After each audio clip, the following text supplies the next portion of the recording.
na heshima jibu huo. Rais amewaambieni, na mimi nasisitiza, nitamalizia hapo, sitaki kuchukueni muda wenu mrefu.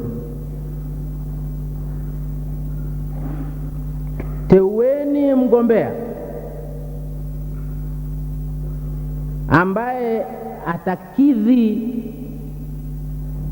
matarajio ya wananchi.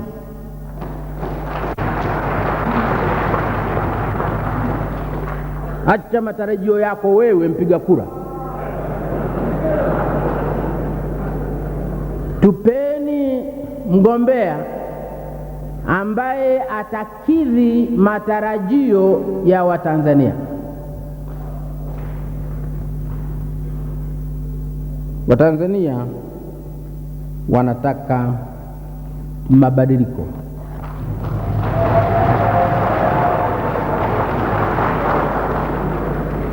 Wasipoyaona, wasipoyapata ndani ya CCM, watayatafuta nje ya CCM.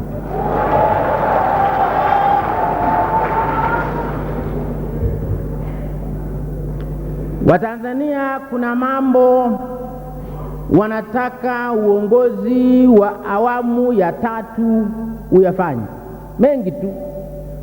Mimi nitataja machache, mengi tu, lakini nitataja machache yatawatosheni. La kwanza, nitataja manne. La kwanza, Watanzania wamechoka na rushwa.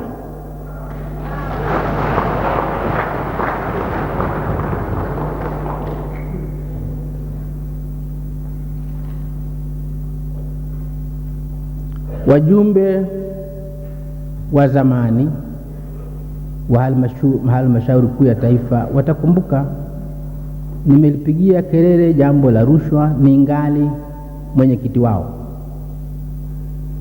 hapa hapa Dodoma. Nilipiga kelele kiasi kwamba waziri mkuu wa wakati huo alikwenda kwa rais, alikuja kwako ndugu rais, kuja kutoa hati yake ya kujiuzulu.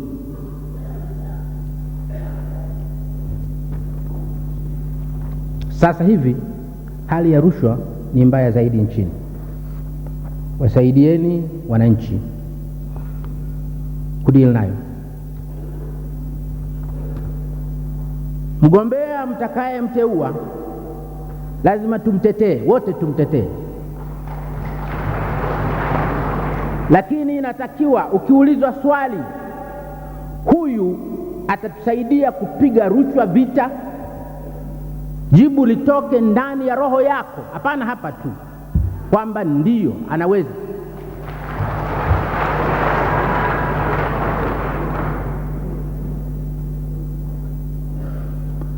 La kwanza.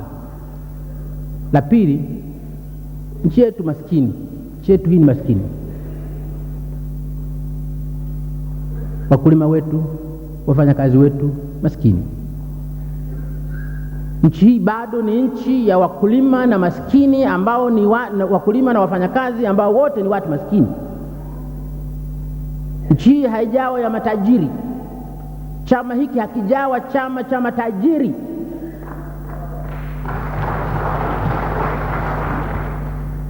Tunataka tuendelee kushughulika na umaskini wa watu wetu. Tushughulike kwa dhati na matatizo ya wananchi, ya uchumi wao, hali yao ya uchumi, hali yao ya viwandani, hali yao ya mashambani, hali yao ya shuleni, hali yao ya hospitalini. Tunataka kuona hakika kwamba mtatuteulia mtu ambaye ukiulizwa swali, huyu anajua kwamba nchi hii ni nchi, bado ni nchi ya maskini,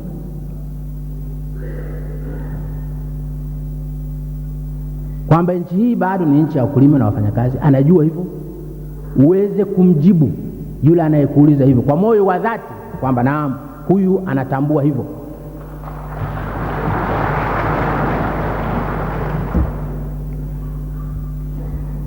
Sasa hivi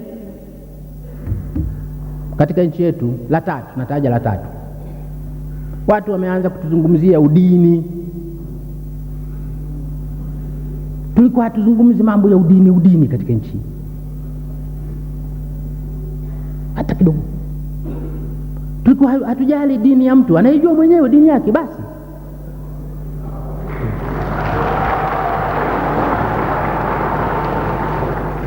Haikuwa haiji katika akili yetu kwamba tunapompima mtu tumchague huyu, tumfanye rais au tumfanye nani, tunauliza dini yake. Hatuulizi hata kidogo. Tulikuwa hatuulizi hata kidogo. Dini inatuhusu nini sisi?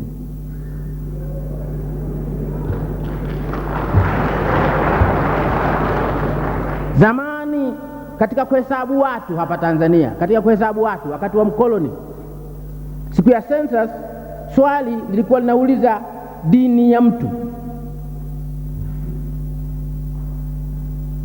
Tukasema sisi hatujengi misikiti, hatujengi makanisa, hatujengi mahekalu.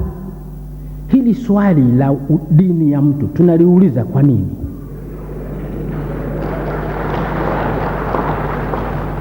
Linatuhusu nini? Tunataka kujua umri wa watu, kwa sababu hiyo ina maana. Tunataka kujua kama watu wanajua kusoma na kuandika, hiyo ina maana. Tunataka kuuliza mambo ambayo serikali inayataka. Kama maimamu wanataka kuuliza, wanataka kujua Waislamu wangapi, watafute wao, sisi inatuhusu nini? Kama maaskofu wanataka kujua wana Wakristo wangapi, watafute wao, si wanakuja makanisani kuungama, waulize.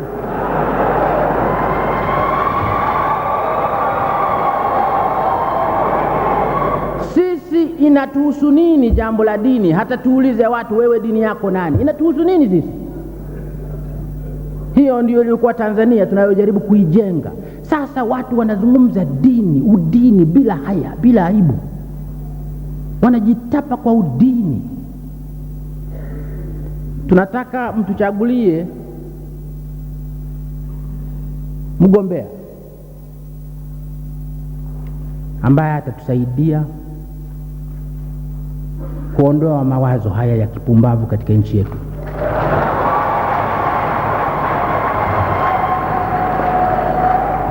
Na ukiulizwa na wananchi wa Tanzania kwa dhati, mnadhani mgombea huyu analiona hilo kwa uchungu kama mnavyoona nyinyi, mseme ndio. Uweze kujibu kwa dhati kabisa kwamba ndio. La mwisho nilisema nitataja mane tu. Nilikuwa New York mwaka jana.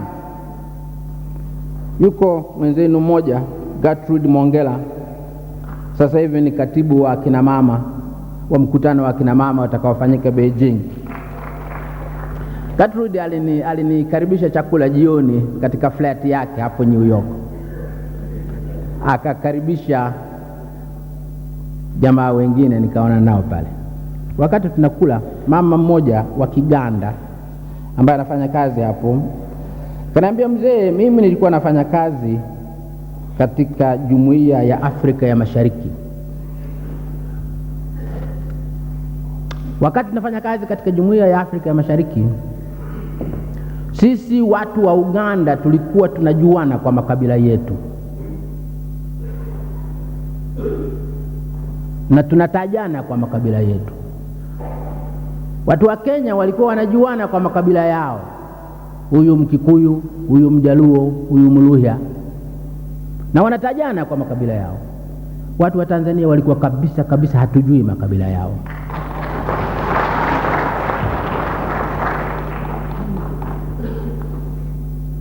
Nilimwambia yule mama, ni wakati huo mama. Nilimwambia ni wakati huo, sio sasa. Sasa Watanzania wanaanza kuulizana makabila. Wanafikiri ni jambo la maana sana kujua kabila la mtu. Mnataka kutambika?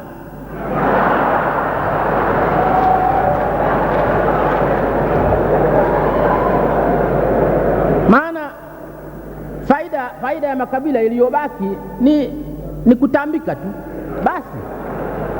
Lakini hasa ina maana gani nyingine? Katika nchi ya watu wazima, kabila lina maana gani nyingine? Tukifanya mitambiko pale Butiama pale tunafanya mimi niko karibu pale na chaka letu ambapo ndipo Mungu wa Watiama wale anakaa.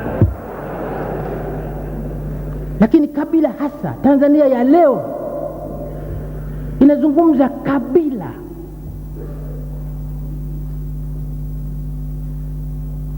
Wazungu wale waliotutawala wana mataifa makubwa makubwa yametawala dunia.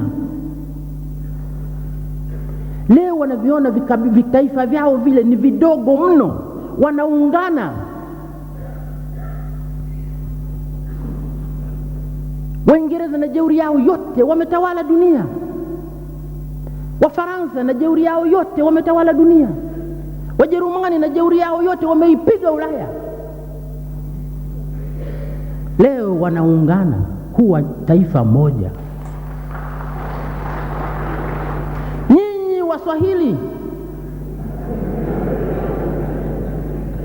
vinchi vidogo vidogo hivi vya watu 27 milioni mnazungumza makabila.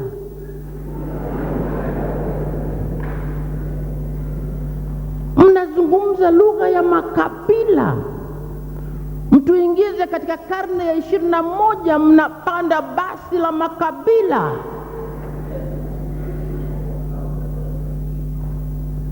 Lakini tumeanza kuzungumza ukabila. Tunataka mtuchagulie mtu ambaye anajua kwamba huko ni upumbavu na ni hatari huko.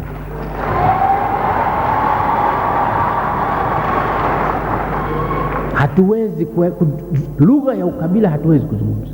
Wenzetu wanatushangaa. Wenzetu majirani, sisi ndio ilikuwa mfano wao. Mbona Tanzania hawazungumzi ukabila? Sisi tunazungumza ukabila. Mfano wao ilikuwa ni Tanzania.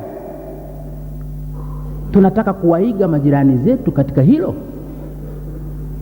Tunataka kusema Kenya wanazungumza makabila na sisi tuzungumze kabila, kwa nini? Tunasema Uganda wanazungumza makabila na sisi vile vile tuzungumze ukabila, kwa nini? Tunasema Rwanda na Burundi wanazungumza makabila na sisi tuzungumze ukabila, kwa nini? Tunasema hivyo wa Tanzania bila haya. Kabila si jambo la kuonea haya. Kabila linakuwa ni jambo leo unaweza kusema katika basi unajitapa ukabila. Tunataka mtuteulie kiongozi anayejua hivyo, atusaidie. Ndugu wananchi, ndugu mwenyekiti, mimi mliniomba nije kusaidia. Nilikubali kuja kusaidia. Kwa nini? Kwa sababu hiyo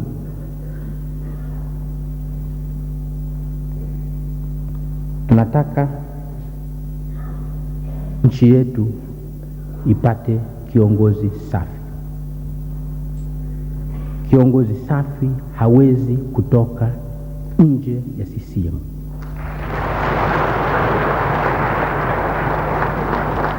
Nyinyi wapiga kura mnaweza kutupatia kiongozi safi kwa kura zenu. Basi tupatieni kiongozi safi kwa kura zenu. Asanteni sana.